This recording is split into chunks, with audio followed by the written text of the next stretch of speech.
ഞാനുള്ളത് നമ്മുടെ international institute of വെറ്റിനറിയിൽ ഈ വർഷം വിക വഴി അഡ്മിഷൻ എടുത്ത സ്റ്റുഡൻസിനോടൊപ്പമാണുള്ളത്. നമുക്ക് ഈ വർഷം കേരളത്തിൽ നിന്ന് ടോട്ടലായിട്ട് എത്ര പേരുണ്ടായിരുന്നിടാ? 9 പേരല്ലേ? 9ആണോ 10ആണോ? 10 പേരുണ്ടെന്ന് തോന്നുന്നു അല്ലേ? അതിൽ 7 സ്റ്റുഡൻസ് വിക വഴിയാണ് ഇവിടെ അഡ്മിഷൻ എടുത്തിട്ടുണ്ട്. നമ്മുടെ വിക വഴി വന്നിരിക്കുന്ന 7 പേരല്ലേ ഉള്ളത് അല്ലേ? ഓക്കെ. സോ ഞാൻ ഇന്നിവിടെ വന്നതെന്ന് പറഞ്ഞാൽ വേറൊന്നുമല്ല, നമ്മുടെ സ്റ്റുഡൻസിനെ കണ്ടു.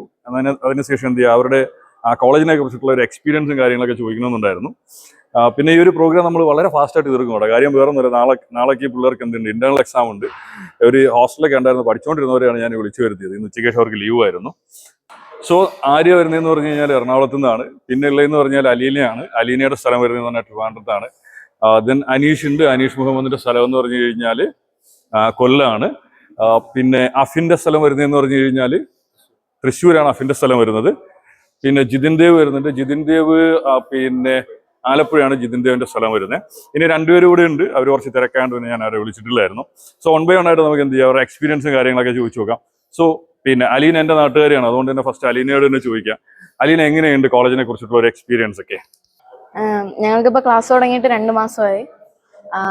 ഇവിടുത്തെ ഫാക്കൽറ്റി ഒക്കെ നല്ല well educated and senior professors ഒക്കെയാണ് ഞങ്ങൾ ക്ലാസ് എടുക്കുന്നത്. ക്ലാസ്സസ് ഒക്കെ വളരെ നല്ലതാണ്. ഇപ്പൊ ഞങ്ങൾക്ക് എക്സാംസ് അടയ്ക്കാണ്. നാളെ ഏതിന്റെ എക്സാം വരുന്നത്? നാളെ ഫിസിയോളജി എക്സാം ആണ്. എങ്ങനെയുണ്ട് ഹോസ്റ്റലും ബാക്കിയുള്ള കാര്യങ്ങളൊക്കെ എങ്ങനെയുണ്ട്? ഹോസ്റ്റലൊക്കെ നല്ല ഫെസിലിറ്റീസ് ആണ് ഇവിടെ ഉള്ളത്. ഹോസ്റ്റൽ പ്രോബ്ലം ഒന്നുമില്ല? ഇല്ല. പിന്നെ നമുക്കിപ്പോൾ നോർമലി സൗത്തിൽ നിന്ന് നോർത്തിലോട്ട് വരുമ്പോൾ ഒരു വലിയൊരു ഇഷ്യൂ എന്ന് പറഞ്ഞു കഴിഞ്ഞാൽ ഈ ഒരു ഫുഡ് അഡ്ജസ്റ്റ് ചെയ്യാനായിട്ട് കുറച്ച് ബുദ്ധിമുട്ടെടുക്കും. ഇവിടെ എന്തായാലും നോർത്താണ്, അതുകൊണ്ട് തന്നെ നോർത്ത് ഇന്ത്യൻ ഫുഡേ കിട്ടത്തുള്ളൂ. എന്തായാലും നമുക്ക് കേരളത്തിൽ കിട്ടുന്ന ഒരു സൗത്ത് ഇന്ത്യൻ ഫുഡ് കിട്ടാനുള്ള ചാൻസ് ഒന്നുമില്ല. എങ്ങനെ ഫുഡ് എങ്ങനെ അഡ്ജസ്റ്റ് ആവുന്നുണ്ടോ? ഫുഡ് ആദ്യത്തെ ഒരാഴ്ച അഡ്ജസ്റ്റ് ആവേണ്ട പാടുണ്ടായിരുന്നെങ്കിലും ഇപ്പം ഫുഡ് നല്ല അഡ്ജസ്റ്റ് ആയി വരുന്നുണ്ട്. വീക്ക്ലി രണ്ട് ദിവസം നോൺ വെജും കിട്ടുന്നുണ്ട്. സോ നോർമലി എനിക്ക് തോന്നുന്നു നോർത്ത് ഇന്ത്യയിലോട്ട് വരുന്ന സമയത്ത് നോൺ വെജ് കിട്ടുന്ന കോളേജസ് കുറവാണ്. എസ്പെഷ്യലി നമ്മുടെ ഒരു ഹരിയാന, ബീഹാർ, രാജസ്ഥാൻ പോലുള്ള സ്റ്റേറ്റുകളിലോട്ട് വരുമ്പോൾ നോൺ വെജ് കിട്ടൽ വളരെ ബുദ്ധിമുട്ടാണ് കോളേജസിൽ. അപ്പൊ എന്തായാലും ഇവിടെ എന്താണ് വീക്ക്ലി 2 ദിവസം നോൺ വെജ് കൊടുക്കുന്നുണ്ട് അല്ലേ? സോ പിന്നെ നമ്മുടെ ക്ലാസിന്റെ ടൈമിങ്ങും കാര്യങ്ങളൊക്കെ എങ്ങനെയാ വരുന്നത്? ക്ലാസ് ടൈമിംഗ് ഇപ്പൊ തണുപ്പ് തുടങ്ങിയതിനു ശേഷം ഞങ്ങൾക്ക് 10 മണിയാക്കി ക്ലാസ്. അത് മുതൽ 1 മണി വരെ.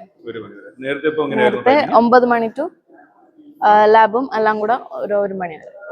നേരത്തെ 9 മണിയായിരുന്നു. പക്ഷെ വിന്റർ ആയതുകൊണ്ട് നോർമലി എല്ലാവരും ഉറക്കം എണീക്കാൻ ലേറ്റ് ആവില്ല. ശരിയല്ല, ഞാൻ ഇന്ന് രാവിലെ ഇവിടെ വരണമെന്ന് വിചാരിച്ചാണ്. ഞാൻ ഉറക്കം എണീറ്റപ്പോ 10 മണിയായി. അങ്ങനെയാണ് ഇവിടെ 1 മണിയായത്. സോ ഒരു ഓവറോൾ എക്സ്പീരിയൻസ് എങ്ങനെയുണ്ട് ലീന? നല്ലതാണ്. നല്ലൊരു ക്യാമ്പസ് ലൈഫും എല്ലാം കിട്ടുന്ന നല്ലൊരു കോളേജ്. പിന്നെ വേറൊരു കാര്യം ചോദിക്കണമെന്ന് പറഞ്ഞു കഴിഞ്ഞാൽ എങ്ങനെയുണ്ട് ഇവിടുത്തെ ഫാമും കാര്യങ്ങളൊക്കെ എങ്ങനെയുണ്ട്? ഫാം ഇവിടെ അടുത്തുള്ള പല കോളേജിലും ഫാം ഇല്ല. ഞങ്ങളുടെ കോളേജിലാണ് ഫാം ഉള്ളത്. ഇവിടെ പോൾട്രി ആയാലും പോൾട്രി ഫാം ഉണ്ട്, പശു ബഫലോ ആൻഡ് പന്നി ഫാം ഉണ്ട്. അവൈലബിൾ ആണ്. സോ ആര്യോട് എനിക്ക് ചോദിക്കാതെന്ന് പറഞ്ഞാൽ റിഗാർഡിംഗ് ഹോസ്പിറ്റലാണ്. ബിക്കോസ് ഞങ്ങൾ പിന്നെ ഇന്ത്യയിലുള്ള ഏകദേശം എല്ലാ വെറ്റിനറി കോളേജിലും അഡ്മിഷൻ ചെയ്യുന്ന ആൾക്കാരാണ്. അപ്പോൾ ഹോസ്പിറ്റൽ സ്വന്തമായിട്ടുള്ള കോളേജസ് വളരെ കുറവാണ്. എനിക്ക് തോന്നുന്നു പറഞ്ഞാൽ ഇവിടെ ഇൻസൈഡ് ക്യാമ്പസിന്റെ ഒരു ഹോസ്പിറ്റലുണ്ട്. അപ്പോൾ ഇവിടെ നോർമലി എന്താണ് ഈ കാറ്റിൽസ് അല്ലെങ്കിൽ പിന്നെ ബാക്കിയുള്ള അനിമൽസിനെയൊക്കെ എന്ത് ചെയ്യുന്നുണ്ട്? ഇവിടെ ട്രീറ്റ്മെന്റ് ബാക്കിയുള്ള കാര്യങ്ങളൊക്കെ ഇവിടെ കൊണ്ടുവരുന്നുണ്ടോ? കൊണ്ടുവരാറുണ്ട്. ഞങ്ങൾ ക്ലാസ് കഴിഞ്ഞ് പോകുമ്പോഴൊക്കെ എപ്പോഴും കാണാറുണ്ട്. പെറ്റ്സ് ആണെങ്കിലും സ്മോൾ ബ്രീഡ്സ് ഡോഗ്സും കാറ്റ്സും ഒക്കെ കാണാറുണ്ട്. പിന്നെ കാറ്റിൽസും ഒക്കെ വരാറുണ്ട്, ഞങ്ങൾ കാണാറുണ്ട്. അപ്പം ഇവിടുത്തെ ഹോസ്പിറ്റൽ ലൈവ് തന്നെയാണ്? അതെ, ഹോസ്പിറ്റൽ ലൈവ് തന്നെയാണ്. എനിക്ക് തോന്നുന്നത് നിങ്ങൾക്ക് ഫസ്റ്റ് ഇയറിൽ വേറെ ക്ലിനിക്കൽ പിന്നെ സബ്ജക്ട്സ് ഒന്നും ഇല്ലാന്ന് തോന്നുന്നു അല്ലേ? സെക്കൻഡ് ഇയർ ഓൺവേർഡ്സ് ആയിരിക്കും നിങ്ങൾ ഇനിയിപ്പോ എന്താണ് ക്ലിനിക്കൽ സബ്ജക്ട്സിലോട്ടും അല്ലെങ്കിൽ ഡയറക്റ്റ് ഈ ട്രീറ്റ്മെന്റ് ആയിട്ട് റിലേറ്റഡ് ആയിട്ടുള്ള കാര്യങ്ങളോട്ടൊക്കെ പോകുമ്പോൾ ഫ്രം സെക്കൻഡ് ഇയർ ഓൺവേർഡ്സ് ആയിരിക്കും അല്ലേ? Okay, thank you. So Aneesh, എങ്ങനെയുണ്ട് കാര്യങ്ങളൊക്കെ?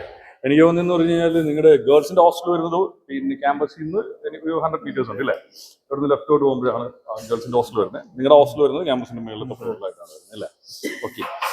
നിങ്ങളുടെ ഗേൾസിന്റെ പുതിയ ഹോസ്റ്റലാണല്ലേ ഇപ്പൊ വന്നിരിക്കുന്ന? പുതിയ ഹോസ്റ്റലാണ് ഓപ്പൺ ആയിരിക്കുന്നത്.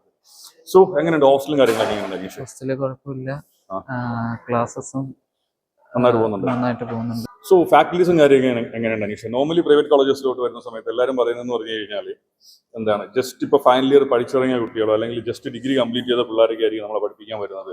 അങ്ങനെ ഒരു ഇഷ്യൂ നോർമലി പറഞ്ഞു കേൾക്കാറുണ്ട്. എങ്ങനെയുണ്ട് ഇവിടുത്തെ ഫാക്കൽറ്റീസ്? എങ്ങനെയുണ്ട്? നല്ല ക്വാളിഫൈഡ് ആയിട്ടുള്ള ഫാക്കൽറ്റീസ് ആണോ അതോ ജസ്റ്റ് എന്താണ് പിന്നെ ഡിഗ്രി കഴിഞ്ഞ ആൾക്കാരൊക്കെയാണ് ഇവിടെ പഠിപ്പിക്കുന്നത്? അല്ല, നല്ല ക്വാളിഫൈഡ് ആയിട്ടുള്ള റാങ്ക്ഡ് ആയിട്ടുള്ള യൂണിവേഴ്സിറ്റീസും ഉള്ള ഫാക്കൽറ്റീസ് ആണ്. പിന്നെ പഠിപ്പിക്കുന്ന എല്ലാം നല്ലോണം മനസ്സിലാവുന്നുണ്ട്. ക്വസ്റ്റ്യനിങ് ഉണ്ട് ക്ലാസ് കഴിഞ്ഞിട്ട്. പിന്നെ Okay. എല്ലാം കൊണ്ടും നല്ലതാണ്, നന്നായിട്ട് നല്ലതായിട്ട് പോകുന്നുണ്ട്. പോകുന്നുണ്ട്.